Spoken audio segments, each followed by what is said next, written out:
Shabbat Shalom. Happy Sabbath.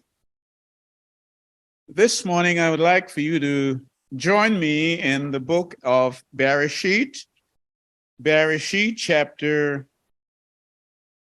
3.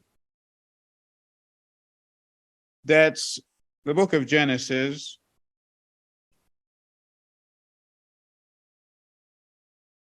And we will read from verse 9, reading on. And Yah Elohim called Adam and said to him, Adam, where art thou? And he said to him, I heard the sound of thee walking in the garden, and I was afraid, and I am naked, and I hid myself. Adam said he was afraid, he was naked, and he hid himself. I want to take that statement, that admission of Adam, and I want to frame it in the context of our subject today, the blind pride of her nakedness. The blind pride of her nakedness. We see that from the very beginning of time, the morning of creation. Adam knew that he was naked, and he hid himself. But as we are nearing the end of time, and we're in the assembly of Laodicea, that era, that spiritual period, we are made to understand that Laodicea, the church, doesn't know that she's naked. Adam knew, but the church doesn't know that she's naked. And so I am reading from Genesis simply because I am going to be speaking from the book of Revelation. So come with me to the book of Colossians first, the book of Colossians. And if we should go to chapter 4, the book of Colossians, and we will start at verse 13. For I bear him record that he hath a great zeal for you, and them that are in Laodicea, and them in Hierapolis. Luke, the beloved physician, and Demas greet you. Salute the brethren which are in Laodicea, and Nymphas, the assembly which is in his house. And when this epistle is read among you, cause that it be read also in the assembly of Laodiceans, and that ye likewise read the epistle in Laodicea. So we see here the Apostle Paul. He's writing from Rome. He's in prison. But his concerns are such that he's writing to the church in Colossae, which is near Laodicea, the subject of our concern this morning, because it relates to us. And he's saying, when you read this letter, let it be read also to the assembly in Laodicea. Let it be read. Let them know what I have sent to you. Let them know. And the focus here also is that he's sending greetings to Nymphas. Now, in some translation, they have Nymphas as a female, and in some other translation, they have Nymphas as male. But the point for me is the church is in his home. The assembly where the people are worshiping are in his home. But just let's say something about Laodicea. We know Laodicea is one of the 7 assemblies that Yeshua sent letters to that were in today's Turkey, Asia Minor, which was the Roman province at that time. John was exiled to the island of Patmos, where he received this vision, and he was told to write down what he had seen and make sure that the churches, the assemblies, received these letters. So this morning, we're concerned mostly with the assembly of Laodicea, because Laodicea represents the spiritual condition of the times in which we live in. Laodicea. Laodicea was a Greco-Roman city, and it was by the Lusus River Valley, located in Asia Minor, and it was nearing Colossae and Hierapolis, those 2 cities. There were like 3 cities nearing each other. It was a wealthy city, Laodicea, wealthy. It was known for its great medical advances. It had ointments for oil and people who had hearing problems. Laodicea was the Arles Street of that day, or the Cleveland Clinic of that day. That's how advanced in medicine Laodicea was. Laodicea was also a banking community, and it was a city of commerce. In fact, we are told that Cicero, that great Roman statesman and orator and lawyer, philosopher, when he went through there, he changed his traveler's check there in Laodicea. It was that kind of city. It was a great city with many wealthy people. It was that. It was also a place that had a particular brand of sheep, black sheep, that they produced this soft, delicate,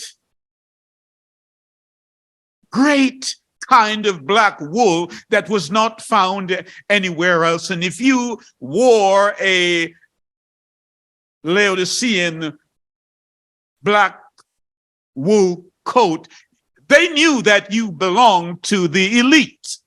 They knew that. That's the kind of city that it was. The city was founded by Antiochus II, and it was named after his first wife, Laodice. That's why we have the name Laodicea. It was named after the Greek Antiochus II, who then later married Bernice, as you may have read in Daniel chapter 11 in verse 6. The king of the south gave his daughter to the king of the north. So Antiochus II married the daughter of Ptolemy II, and that's what we're reading in the book of Daniel chapter 11. That gives us a very clean sweep of history so we can understand that. And when Ptolemy II died in Egypt, the word tells us that Antiochus put away the Bernice, his wife, and took back Laodicea. She didn't trust him and later poisoned him. I'm really pointing these things out so you can see the character of Laodicea. Laodicea, as I indicated, was a very rich city. And the poor people would go into Laodicea to see if they could get the crumbs from Laodiceans. It was a great city. It was a great city. But in all that Laodicea had, the word says that round about 60 AD, an earthquake came and struck the city and ruined it, messed it up. And then the emperor of Rome, who was then Nero, offered to the people that he would remit their taxes so that they could rebuild the city. But of her pride, that pride, Laodiceans said, we do not need any help from outside. We will build a city on our own resources. That's Laodicea. The emperor said, we will give you tax help. We will send tax dollars to you to rebuild the city. Laodicea says, we don't want it. And they built the city all on their own. That's the nature. That's the kind of woman we're dealing with here, who thinks that she has everything, but yet she has nothing. And so when Yeshua addresses Laodicea, he says, you lack one thing, because in all that Laodicea had, Laodicea did not have any water, a basic thing as water. Are you with me? And so the hot springs of Hierapolis had to be channeled through aqueducts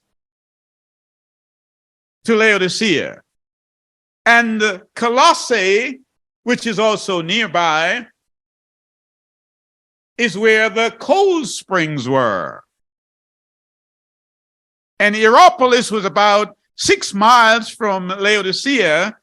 And so by the time the hot springs were piped to Laodicea, it became warm, tepid. And so Yeshua picked up that situation and addressed Laodicea saying, you're insipid. You're lukewarm. I wish you were hot. Or I wish you were cold like the springs in Colossae, but you're lukewarm. You make me insipid. And so that's what we're dealing with here this morning.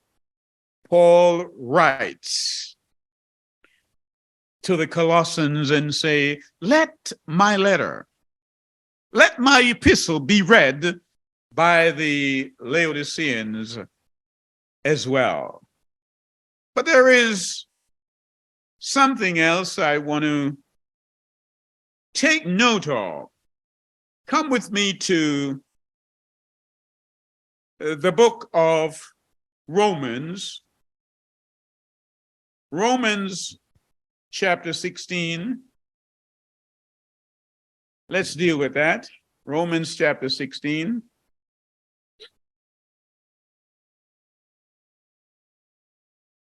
Paul here again writes, I commend you unto Phoebe, our sister, which is the servant of the assembly, which is in Caesarea, that you received her in Yahweh as becometh saints, and that ye assist her in whatsoever business she hath need for you, for she hath been a succorer of many, and of myself also.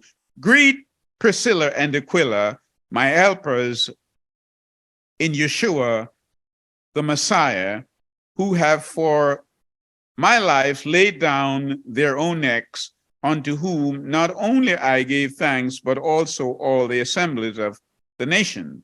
Likewise, meet the assembly that is in their house. Again, we see here that this assembly in Rome was in a house. Come with me to Acts 16, and we will look at the verse 40. And they went out of prison and entered into the house of Lydia. And when they had seen the brethren, they comforted them and departed. Again, you see people worshiping here in the house. Are you with me? So let's go to Acts chapter 18 and verse 7. Acts. And he departed thence and entered into a certain man's house named Justus, one that worshiped Yahweh, whose house joined hard to the synagogue. What am I saying?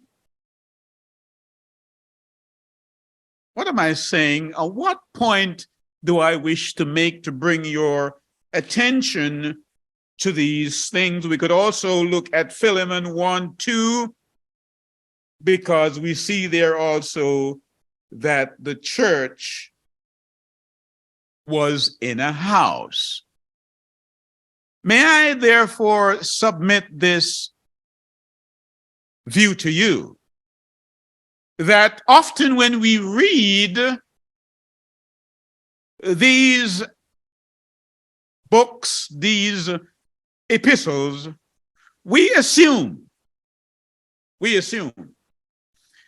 that these assemblies were edifices in great places,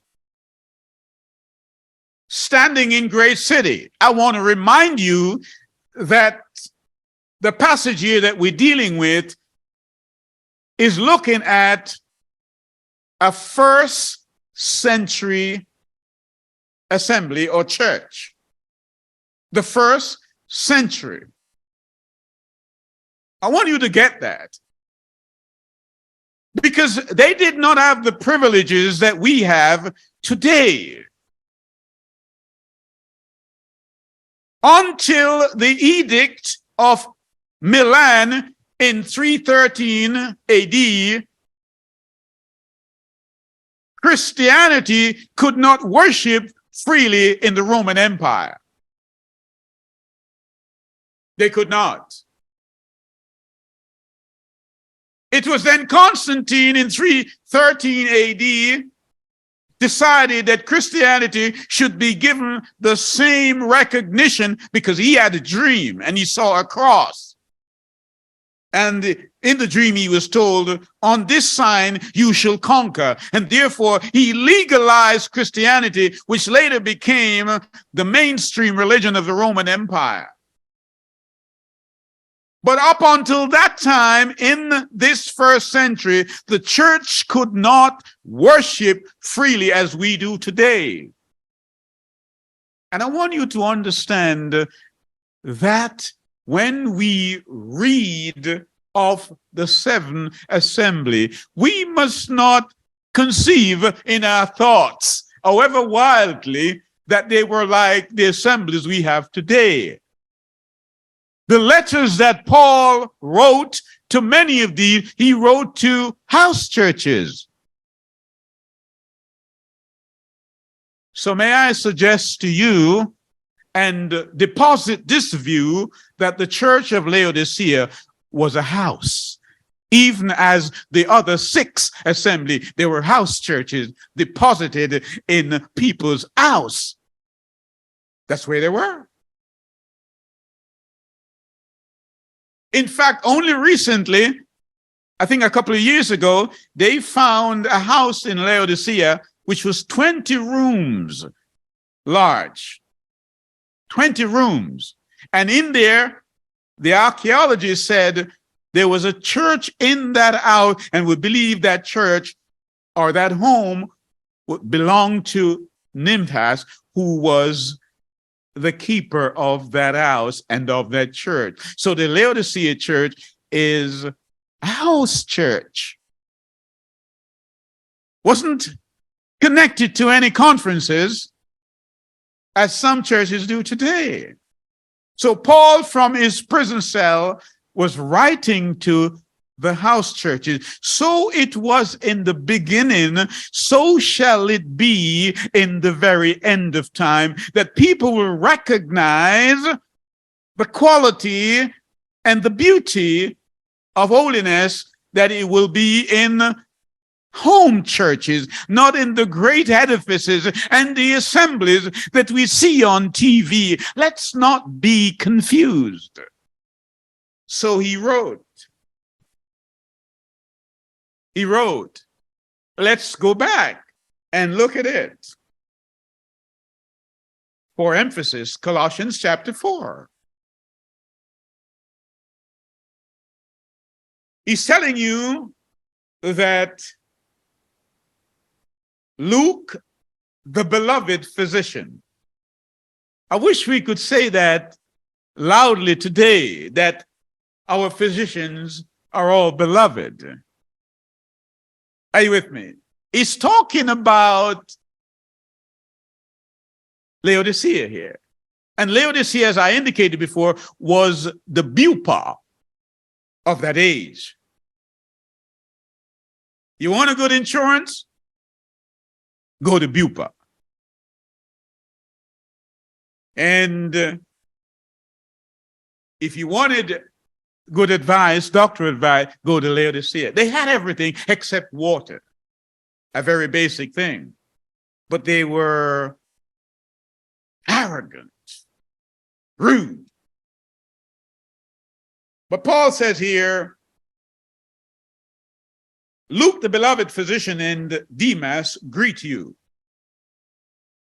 Salute the brethren which are in Laodicea. Salute them. And Nymphas and the assembly which is in his house. As I indicated before, this translation here says his. In some it says hers, house. And when this epistle is read among you, cause that it be read also in the assembly of Laodicea, and he likewise read the epistle in Laodicea. He's sending the epistle to a house church, not to a conference, to a house church. And all the people here, as they were in Acts chapter 16, all the people that he sent greetings to, they were members of that house church. We need to understand that.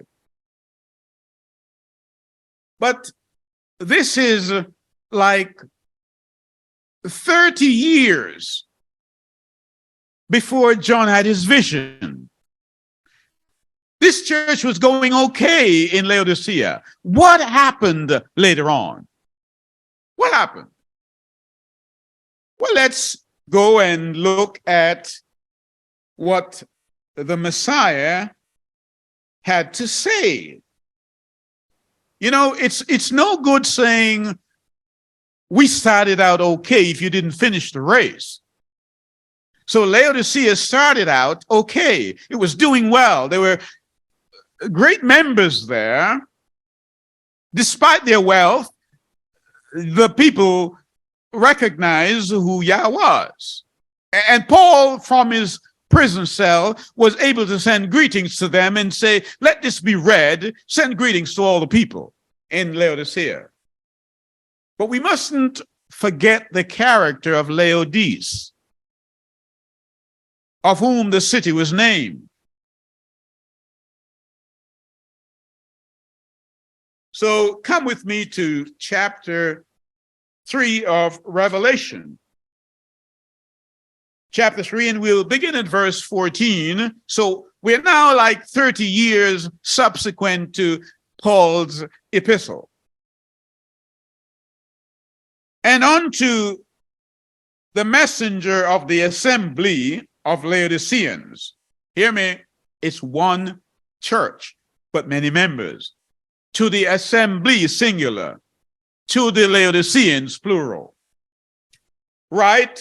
These things said, I am the faithful and the true witness, the beginning of the creation of Yahweh. I know your works, and thou art neither cold nor hot. You live between Hierapolis and Colossae.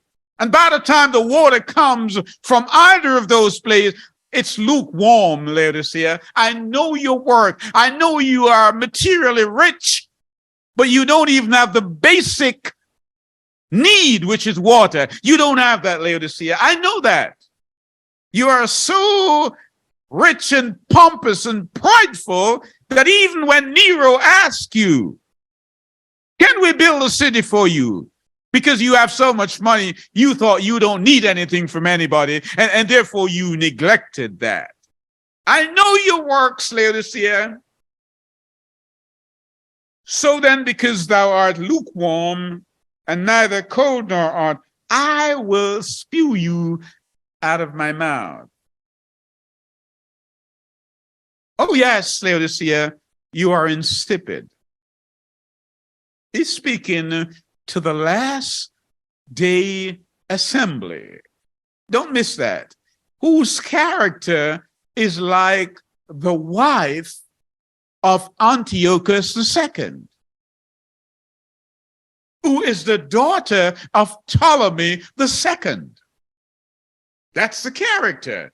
And he puts that together with the topographical character of the city that is plagued by earthquake, but the people are bathing in wealth. That's the condition of the church in which you live. It think it's rich, but it doesn't even have the basic idea of the Holy Spirit. You don't have the water. You don't have it.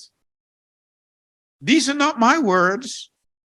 So Yeshua writes, and unto the messenger of the assembly of the Laodiceans, right? These things said, I am the faithful and the true. You know what he's saying is true. So often you hear people say, well, you know, this church is a remnant church, and this church is a great church, and that's not the view that Yeshua had of Laodicea. And he says, he is what? I am the faithful witness, the beginning of creation, right? I know your works, that thou art neither cold nor hot. I would thou were cold or hot. So then, because you are lukewarm, I'm going to spew you out. You see what has changed since Paul wrote? The people had slipped. In fact, you could trace that Laodicea condition all the way back to Ephesus. Because in Ephesus, when Paul wrote to Ephesus, in fact, he spent about 3 years in Ephesus, and Paul was there when Yeshua said, well, he wasn't there when Yeshua said it, because this was later on with John on the island of Patmos, but it is said that Laodicea had lost its first love. The love that Ephesus, I should say, the love that Ephesus had during the time of Paul was not the same love that it had when John received the vision from Yeshua. Not the same. I have this against you, said he, because you have lost your first love. And so that was only a few years, but it had gone downhill. And perhaps we could conjecture and give a picture of what things are now that might have reflected what they were then. It means that women would come to the assembly without their covering. They would be ordained as elders and ministers of the gospel as they are now. And so you could see that things were changing. The emphasis, like Laodicea, would have been on money and not on righteousness. And so when the churches today say our churches are faithful, they're not talking about righteousness. They're talking about the amount of money the church has. Even in the time of Laodicea, the churches have become like Laodicea, a banking center. In fact, in some churches here in America, they have ATM machines. And so you see Laodicea work, you can see with your own eyes. And it offends you. So he writes, so then, because you are lukewarm and neither cold nor hot, I will spew thee out of thy mouth.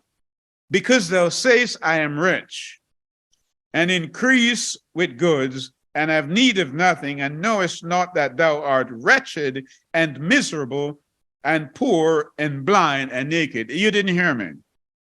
That's my subject today.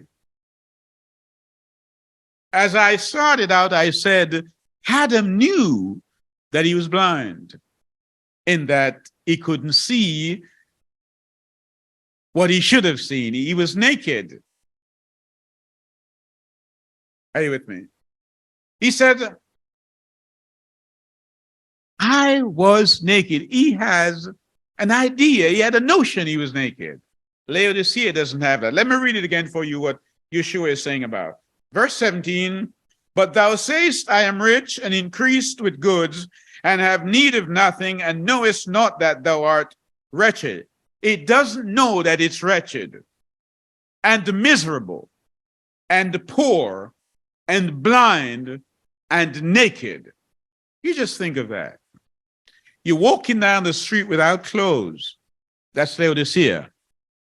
And everybody is staring at you. Their gazes are on you, but you do not know why.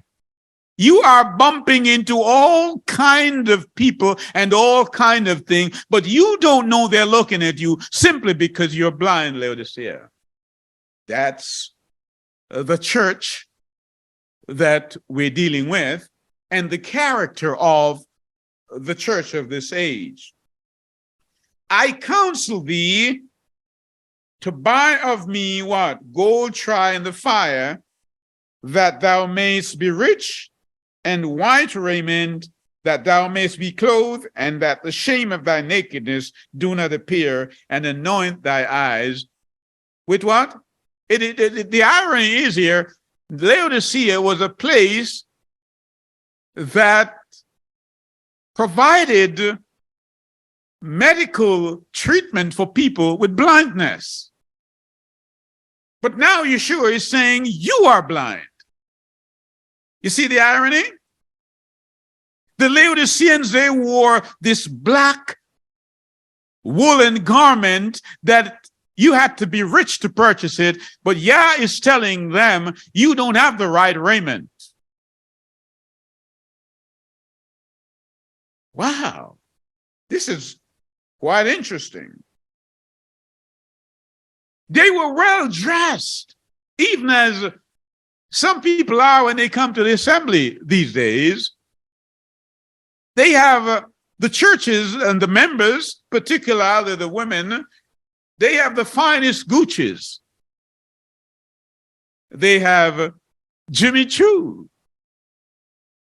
And they have the Chanel's. And they have all the Italian design. You didn't hear me. I said they have all the Roman design. This Laodicea here was a Roman province. Did you get me? But they're not wearing the righteousness of Yeshua. That's Laodicea. And so it offends him that this church is naked, very naked, and doesn't see its own nakedness. And so I hear the Messiah is saying something. Come with me to the verse 20. Behold, I stand at the door and knock. If any man hear my voice and open the door, I will come into him and will sup with him, and he with me. Hold on. Let me show you how far the assembly or the church has moved from Yah. You better come with me to Revelation chapter 1. Revelation chapter 1. And let's start from verse 10 to give some context to what I want you to see. John here writes from Patmos, as I indicated earlier. I was in the Spirit on the Yah's day, and I heard behind me a great voice of a trumpet, saying, what thou seest, write in a book. John, what you see, write it down. Take comprehension, write it down. I will give you dictation. And send it unto the 7 assemblies which are in Asia, unto Ephesus, and unto Smyrna, and unto Pergamos, and unto Thyatira, and unto Sardis, and unto Philadelphia, and unto Laodicea. And I turned to see the voice that spake to me, and I turned and I saw 7 golden what? Lampsticks. John means he saw 7 lampstands. And in the midst, where is Yeshua? In the midst. Listen to me. And in the midst of the 7 candlesticks, one like the Son of Man, clothed with the garment down to his foot, and girt of the paps with golden girdle. That's where he was. When the church of Ephesus started, John says, I saw the Messiah in the midst of the church. He was in the middle of them. But Paul wants you to know that when the church lost its love, there was a huge slide. So now we're in Laodicea. Yeshua is outside of the church. Not my word. Outside of the church. And you say, Helder, what are you saying? Well, I'm not saying anything other than what Messiah. Let's read it again for emphasis. So we here say that if what we say does not comport with the word, you know there is no light in it. John says, I see him in the midst. He's in the middle of the church when it started. He was there in Ephesus in the midst of the church. That's where I saw him. And now we're in Laodicea. John says he is at the door knocking. He's outside. How did he get outside? He got outside because of the church of apostasy. That's why he's outside. And he's knocking now on the church. Let's read it again. Behold, I stand at the door and knock. If any man hear my voice and open the door, I will come in to him and will sup with him, and he will with me. To him that overcometh will I grant to sit with me in my throne, even as I also overcame and am set down with my Father in his throne. He that hath an ear, are you with me? He that hath an ear. Remember, Laodicea was one that offered medicine for hearing and for sight. And he's talking to the church of Laodicea. If you hear me, let him hear what the Spirit said unto the assemblies. And it fascinates me. It interests me that these were not the only churches in Asia. There were other churches. But here it seems that Yeshua chose 7 house churches. As I said, in the first century, Christianity could not exist freely up until the time of 313, when they were given legal right to be a church publicly. That's why the persecution was such. And John tells you in chapter 1 of Revelation that he was exiled to Patmos because of his faith, because of what he was preaching. And it wasn't legal for him to preach what he was preaching. That's why he was in prison. So the church could not exist like they exist now. So you know that they were worshiping underground. It was a house church. So those of you who have problem in house church, where do you live? In a house? Well, it just shows you that it's not the size of the place. It's not the great glass stained windows and the edifices. Not at all. It is the word of Yah. He is now knocking. It is quite interesting to see that so many have been deceived, regardless of what the book of Hebrews said. You better join me in the book of Hebrews, and we will read from chapter 1, verse 1. Yah, who in sundry times and diverse manners spoke in time past unto the fathers of the prophets. He said, I spoke to the prophets in times gone past. I spoke to Moses, Jeremiah, Isaiah. I spoke to them.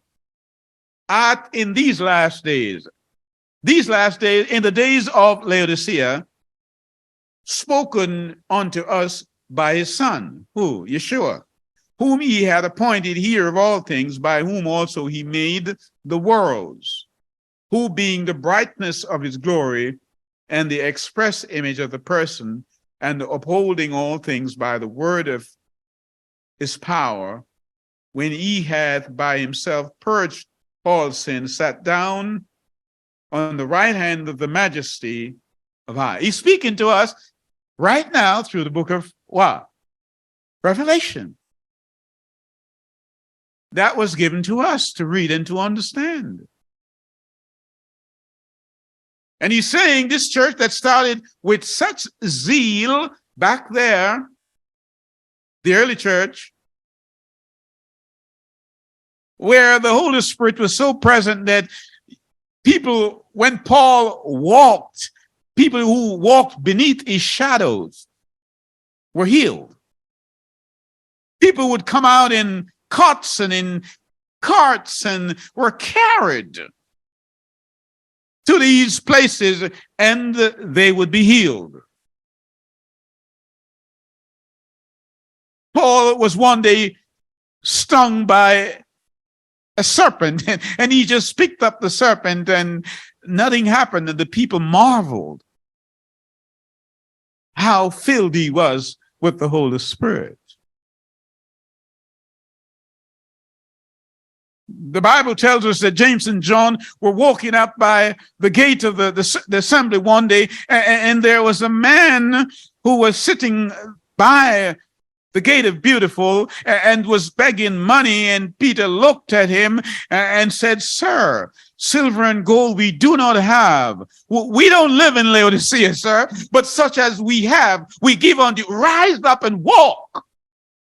There are many crippled communities among our people that need to rise up and walk. If we could take this unsearchable riches of Yeshua and give them, rather than give them handouts, and tell them of the unsearchable riches of Yeshua. That's what our community needs. You're hiring more policemen and you're trying to wear the uniforms of brutality, but you've got to reach the people's heart. You ain't going to reach them with guns. You aren't going to reach them with politicians. You must reach them with the word of Yah. And so then I think all the solutions that the politicians are coming up with, they're vain. They're vain. You will not solve the crime in America, in Africa, in Jamaica, or in London, or in elsewhere in Europe with more laws. The more laws they pass is the less justice we see. And Amos cries out, let justice roll down like a mighty stream. But that's lacking. We have no compassion in the church, no love for each other. We behave as if we're all individuals when we should have realized that we are all we have. Laodicea. Everybody has money, they have wealth, they live in the leafy suburbs, and they're all right, just like Laodicea, but they have no time for each other. That's the church. We wear our great minks, we wear our great coats, and we dress in our fine suits. But only we knew that we're wearing Babylonian garments. And so this assembly offends the Messiah, offends him greatly, and he writes to them, and he wants you to know also what is to happen in the end time, even as the leaders are planning to hold us captive again. Come with me to Daniel chapter 11. Daniel chapter 11.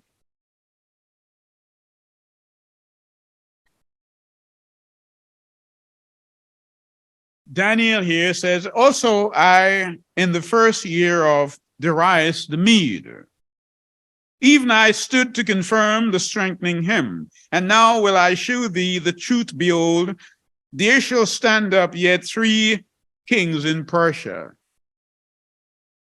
Are you with me? I will show you 3 kings in Persia, and the 4th shall be richer than they all. And by his strength, through his riches, he shall stir up all again the realm of Grecia.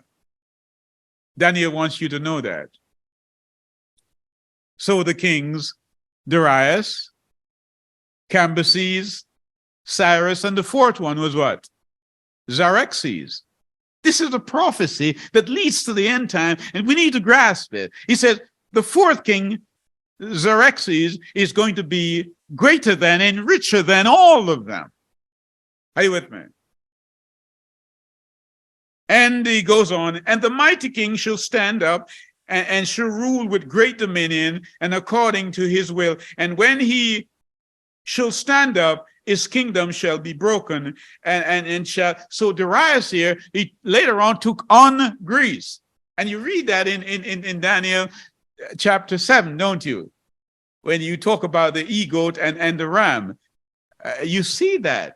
But you've got to follow this word by way of history. And so, and the mighty king, verse 3, shall stand up and shall rule with great dominion and do according to his will. And when he shall stand up, the kingdom shall be broken and shall be divided towards the 4 kingdoms of the earth. And so we also see that the kingdom of Greece also was broken and was divided to the 4 kingdoms of the earth. And we know Lysimachus and Cassandra, and then we had Ptolemy who took Egypt, and then we have what? Seleucus that took the north, which is Syria. And so the battle has been between the north and the south. That's the dynasties. And as I indicated earlier, that Antiochus II, his daughter Bernice got married to, Ptolemy's daughter, Ptolemy II's daughter was married to Antiochus II, which is the king of the north, and the king of the south is Egypt. And when he died, then he went back to his old wife, who was Laodice, on which Laodicea was named. But when Alexander died, his 4 generals took over the world. What we're really dealing with now is still a Grecian empire. Democracy came from Greece. And so the whole world now is defending democracy. They're defending this kingdom. They're defending whose kingdom? Antiochus' kingdom. Yeshua's kingdom is not a democracy. There is no appellate court that you should appeal to. He is one, and his word is law. But in a democracy, majority carries. And even the churches, you go to a meeting and they tell you whatever the majority say. No, whatever Yah says. Thus saith Yah, not the majority. If it's true because Yah say, then you go with that. And so the church have imbibed that kind of democracy. But that's Greece. No wonder you gave the Messiah a Greek name, call him Jesus. No wonder when you should have called him his Hebrew name, Yeshua. So you see that you don't even know what you're saying. You're blind and you're naked. And so Daniel says, and he shall stand up. His kingdom shall be broken and shall be divided towards the 4 winds of the earth, and not his posterity, nor according to his dominion, which he ruled, for his kingdom shall be plucked up even for others beside those. So technically, what happened here when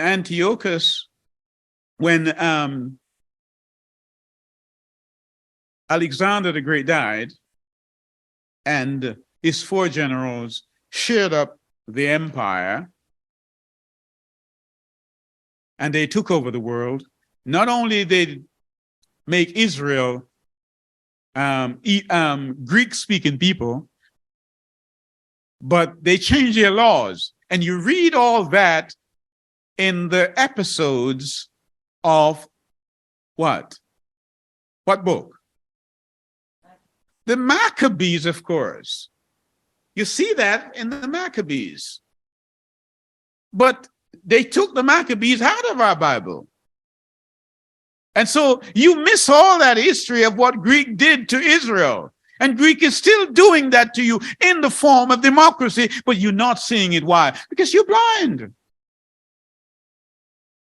And that's why Judah Maccabee and his family stood up and say, we are not going to allow it. We will challenge the system. How many people you see challenging this form of democracy today? No, because democracy is seen as a great thing. I'm not knocking democracy, just describing it. Are you with me? Oh, yes. We have orators like the Greeks. We have great philosophers like the Greek. We have Epicureans and we have Stoics like the Greeks.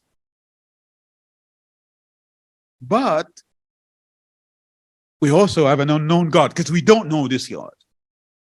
We don't know Yah, because if we know Yah, we'd have behaved differently. And Paul then had to go to them on Mars Hill and say, I see that you people are religious, but you have an unknown Yah. I see the inscription. You have an unknown Yah. And Paul wants you to know that this is leading towards something. You better come with me to 2 Thessalonians 2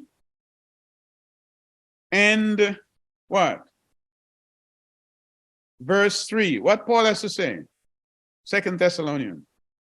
Paul says, there is some talk going on about the coming of the Messiah.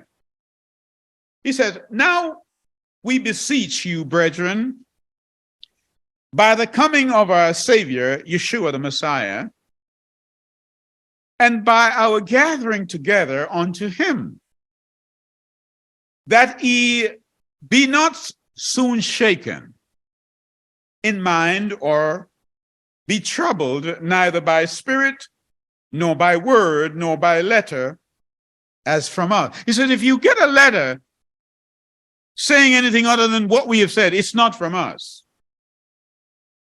Paul wants you to know when he writes to the recognized house church in that city. Are you with me? Whether you're in Rome, Laodicea, it's a house church. Paul lived at that time during the early church. Having Christian gathering openly was illegal. That's why the disciples were beaten and martyred. In fact, Philip was martyred in Hierapolis, where the hot springs are. That's where they killed him. I'm just saying this to show you that when we read Revelation and we think these were great big churches, tabernacle out there, no. And Yeshua decided to identify these house churches and to send John to them.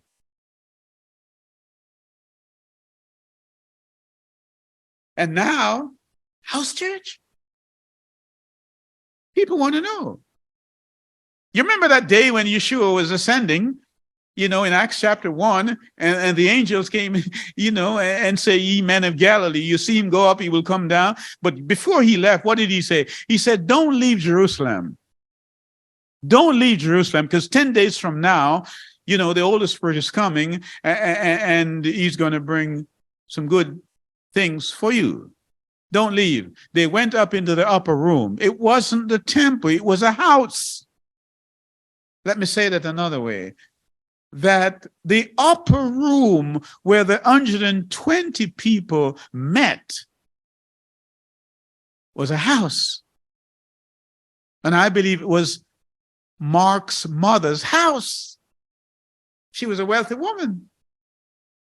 And so we need to get rid of those conceptions that if you're going to worship, it has to be a certain place in town, owned by a certain conference,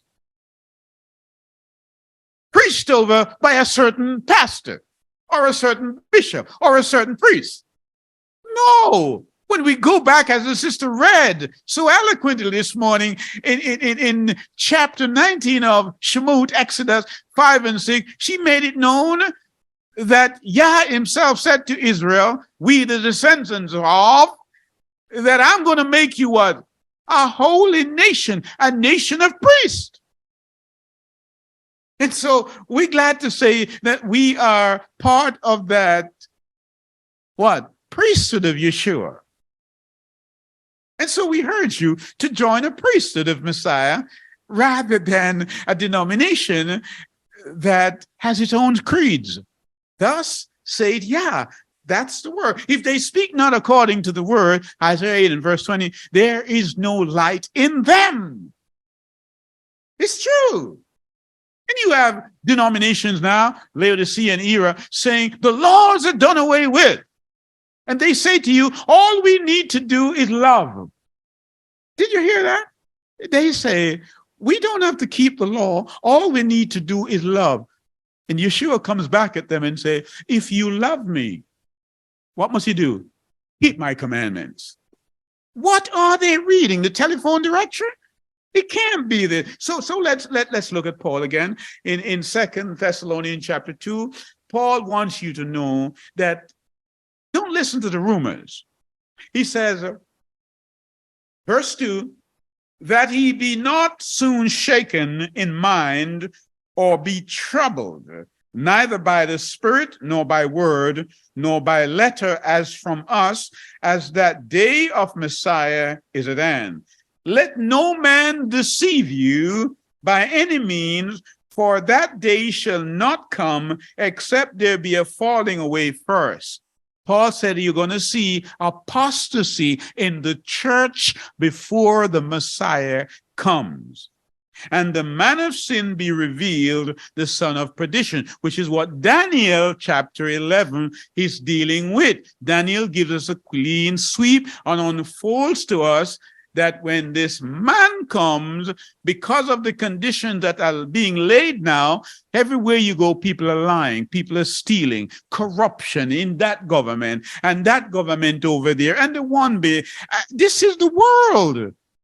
It is making the environment okay for the man of sin. The Bible calls him the lawless one. So when he comes, he will be at home. Let me give you a glimpse of what this man looks like. Come with me to Revelation chapter 13. Revelation chapter 13, Paul already tells us that before Yeshua comes, there's going to be a falling away in the church. And I'm sure you've seen it. You can deny it, but it doesn't make sense you deny it because everybody else sees it, only the blind people don't. That's what the word says. So Revelation chapter 13, and I saw a beast rise up out of the sea.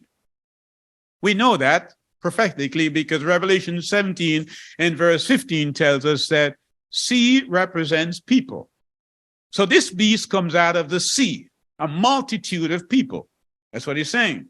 Having 7 heads and 10 horns. Yes? That's what he says. And up on his horns, 10 crowns, and up on his head, the name of blasphemy. Wow, that's the beast. That's the one that ultimately comes as the Antichrist. Now, perhaps you're a little confused because the word here speaks in language that we're not all too familiar with.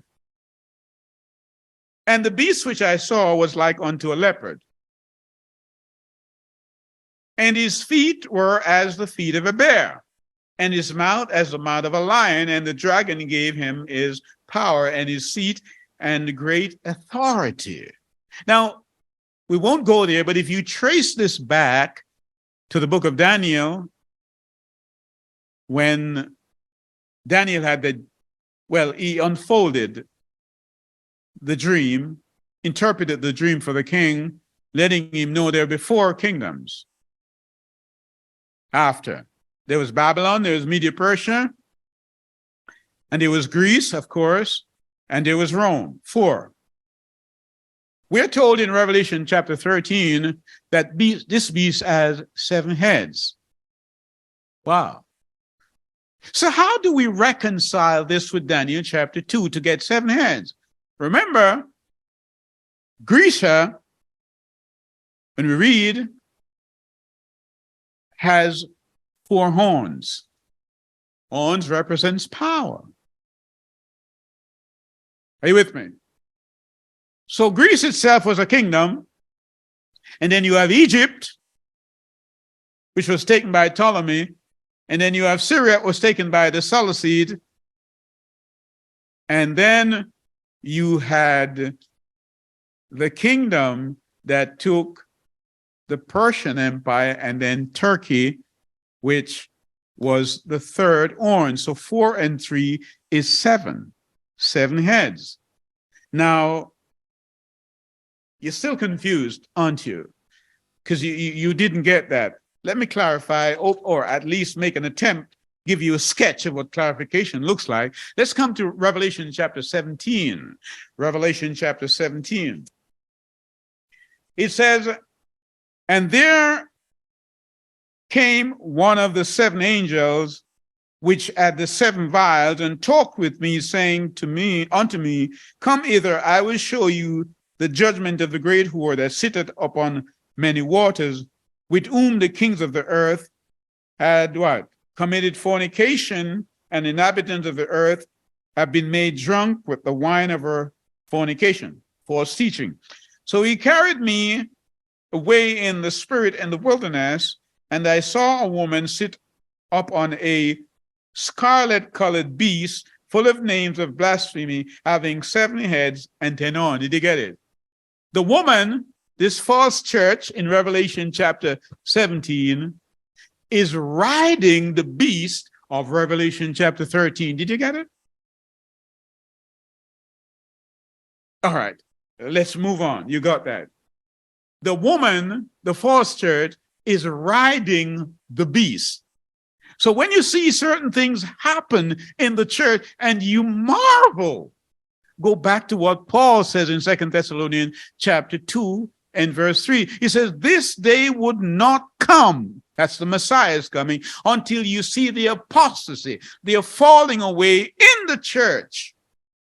It happened because the church of Ephesus lost its love. So by the time we come to Laodicea, we see Yeshua outside knocking on the door, and he's not in the middle of the church anymore. Are you with me? Let's read on, Revelation chapter 17. And the woman, the church, was arrayed with purple and scarlet colored and checked with gold and precious stones and pearls, having a golden cup in her hand, full of abomination, of filthiness, of fornication. And up on her forehead was the name Mr. Babylon. Did you hear me? Not literal Babylon, Mr. Babylon. That's why it has missed so many minds. It's mystery. And only those with eyes who can see. Laodicea can't see because Laodicea is blind. It's a Mr. Babylon. So the woman had, the beast had 7 heads. So we want to clarify this because I think it has missed many. So let's read on, verse 6. And I saw the woman drunken with the blood of the saints. That's the persecution of the saints, the martyrs and all that. And with the blood of the martyrs of Yeshua. And when I saw her, I wondered with great astonishment.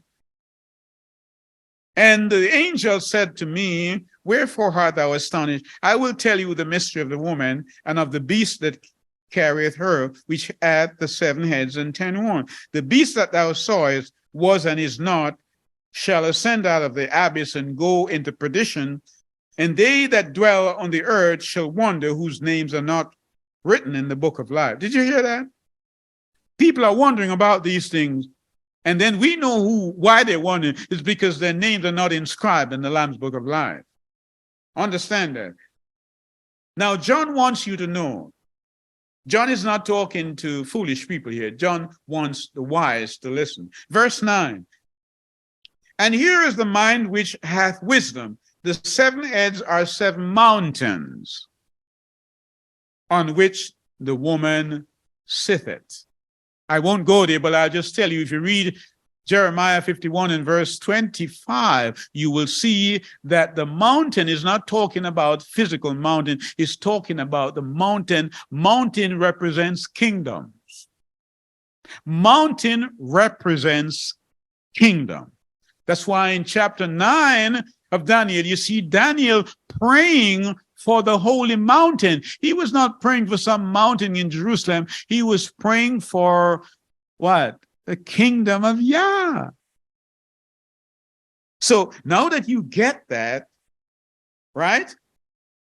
Now we can identify what the 7 heads are. The heads are mountain. They are mountain kingdoms. So who are they? Well, the first kingdom was Egypt. The second was Assyria. The third was what? Babylon. Then we have Media Persia. Then we have Greece. Then we have Rome. And after Rome, which was the next? The Ottoman Empire, 7 heads. The woman rides these 7 heads. That's what the word is trying to tell us. And John here, he's not letting up. John wants you to know. So stay with me. Let's go back to verse 10 of chapter 17. And there are 7 kingdoms. 5 are fallen, and 1 is and is not yet come. Did you get that?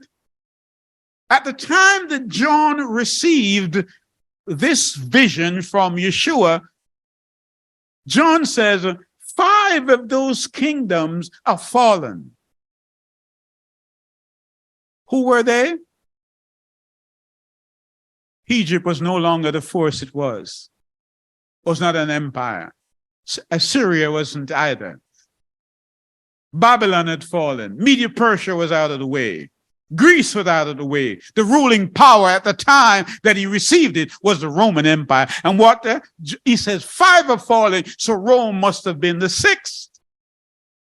That's what the word says. The 6th. And the one that came after Rome is the 7th. But then I want you to understand that Daniel told us in chapter 2 that the beast has 2 feet and 10 toes. But we also know that the Roman Empire had gotten so big, it was split in 2. There was a western leg, which is Europe, and there was an eastern leg, which is headquartered, that was in where? Mesopotamia. No, not Mesopotamia. Where was it? Istanbul. What did we call it? Constantinople. That's the east. That's the eastern leg. What I believe scholars have done, mostly they have put all 10 toes on one foot, the western foot. So they think everything that is happening must come from Europe. No, there is going to be a resurgence of the East. That's the eastern leg. That's why you still have the Eastern Orthodox Church, and you have, of course, the Catholic Church. It was a split. You've got to understand that. Otherwise, we're going to miss the emergence of the East that's coming. And that's why you see the Euphrates River is drying up. And Yeshua says, and the angel poured out his vial on the Euphrates River. Why? So that the armies of the East can make their way. Are you getting me? But Laodicea is not seeing that. Not seeing that at all. Why? She's blind. She's more concerned about the way she dressed rather than the condition of her heart. She's all wrapped up in her wealth. That's her God, the idolatry. And that was the condemnation on Laodicea. She had substituted the worship of the true Yah for wealth. She had no commitment. If it wasn't convenient, she wouldn't do it. She did not see support outside of herself because she had money. She think that everything she can afford it, but she never had water. And Yeshua says, I am the living water. Come, drink. I beg to suggest that woman who you see riding the beast, if only she would go to that well, she would meet Yeshua at midday. Will she come? I speak not only of the church corporately, but I speak to you individually. Look at yourself in the light of Laodicea and see who you are. So come with me now to chapter 18, because John wants you to know that the time he received this vision, 5 of those kingdoms had fallen, and the 6th one was Rome. And it's all leading towards the Antichrist, as I spoke of in Daniel chapter 11. But at this time, where is the Messiah? The last time we saw him, John said he was outside of the church. Come with me to Revelation chapter 18. I like to read this passage because I don't think people are getting it.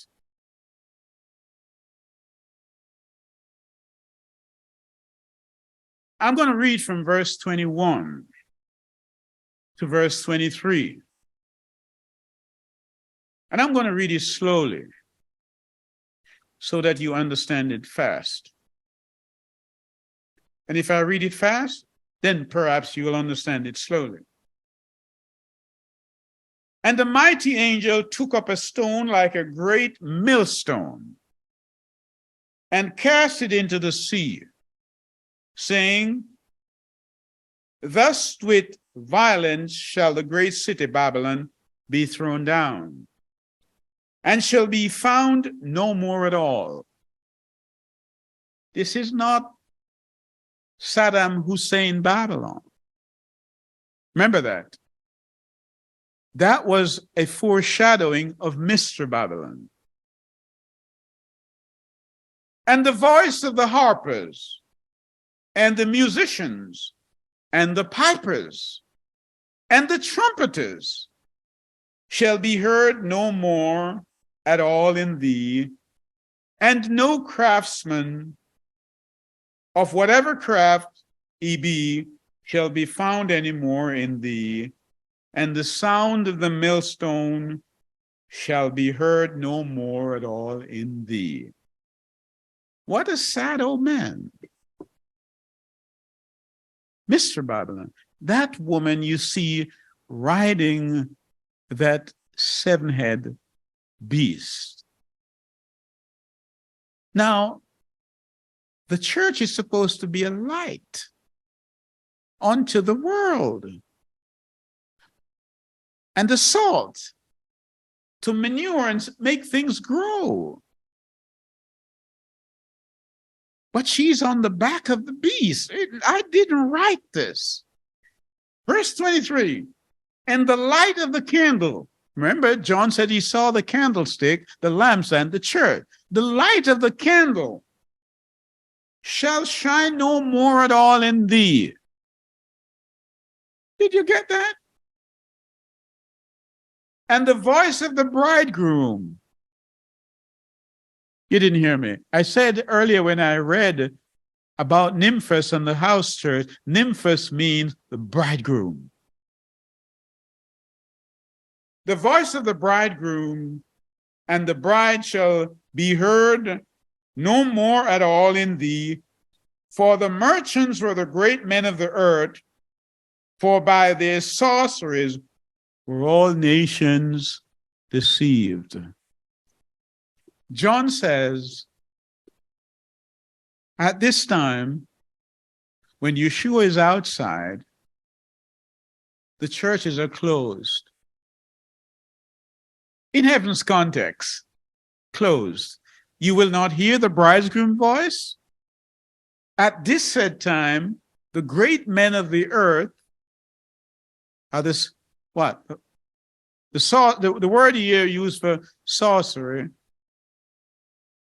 is the same that is referenced in the Greek mythology of Asclepius, where that snake, that serpent, is twined around a pole, which is a symbol of what? Medicine today. In the American army, they wear a double serpent on a pole. That's the sign of medicine, meaning the pharmakia. So when the word here used sorcery, the Greek word is pharmakia. He says, at this time, the pharmakia will be the great people of the earth. And by their sorceries, the word says, all nations, how many nations? All nations will be deceived. Laodicea? Yeah, it says, buy from me what? Myself, so that you may see these things and understand them. Come out from her, my people. Be not partakers of their sins. And you sit there telling me, oh, we're the remnant. And my grandfather was a deacon here and the elder there and pastor there, so I'm not leaving. Lot felt like you. He wouldn't leave Sodom at all till angels came for him. And perhaps I'm speaking to Mrs. Lot today, who thinks she has a lot to lose. But then, if you look back, you'll become a pillar of salt as opposed to being the salt of the earth. So, may I remind you, that Paul says, gird your loins with truth. Truth. And then what?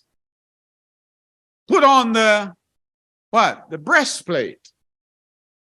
And then the helmet of salvation. You got to know how to dress. You don't dress like Laodiceans. You dress like children.